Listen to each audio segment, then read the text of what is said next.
কি সুন্দরই লাগছে না দেখতে, ঠিক দোকানের মতো কালাকাঁদগুলো। তো এত সুন্দর মিষ্টি বানানোর জন্য কী প্রসেস রয়েছে, চলো চটজলদি দেখে নিই। তো সবাইকে স্বাগত নতুন একটা ভিডিও। Hello everyone.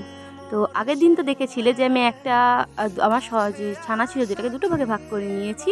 একটা দিয়ে আমি ছানা পোড়া বলে সেটা বানিয়েছিলাম। আর এক খণ্ড নিয়ে আমি এটাকে ভালো করে মন্ড করে নিচ্ছি। তো হাতের ঠিক তালুটা দিয়ে ঘষে ঘষে সুন্দর করে মন্ড করে নিয়েছি। যখন দেখবে আর লেগে থাকছে না, তার মানে রেডি। তো আমার এটা রেডি। এরপরে আমি কড়াইতে দুধ জাল করতে বসিয়ে দিয়েছি।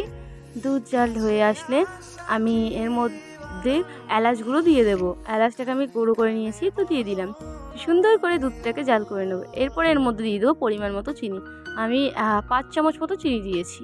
তো ভালো করে চিনি দেওয়ার পরে যখন দুধটা ঘন হয়ে আসবে, তার মধ্যে আমি ওই মন্ড বানিয়ে রেখেছিলাম ছানা, সেটা দিয়ে দিলাম।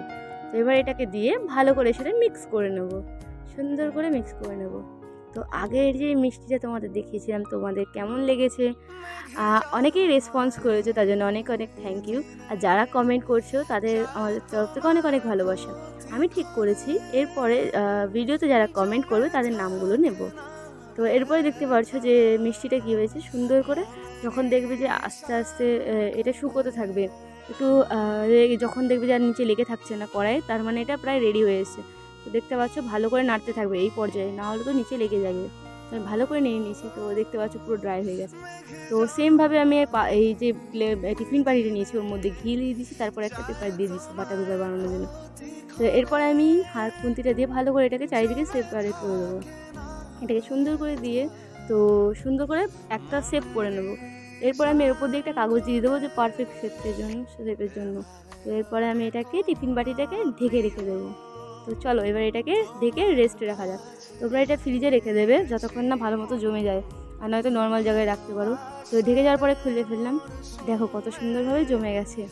এবার আমি চাকু দিয়ে এগুলোকে সুন্দর করে পিস পিস করে কাটবো। পিস পিস করে কেটে নিয়ে সুন্দর করে তারপরে তোমরা এর উপর দিয়ে কাজু বাদাম আর নয়তো আমাকে পিস পিস করে ড্রাই ফ্রুটসগুলো কেটে উপর দিয়ে সাজিয়ে নেবে, তাহলে আরও সুন্দর লাগবে দেখতে। আমি অত সুন্দর করে ডেকোরেট করিনি, কারণ আমরা তো বানিয়েছিলাম যে চটজলদি বানিয়ে খাবো বলে।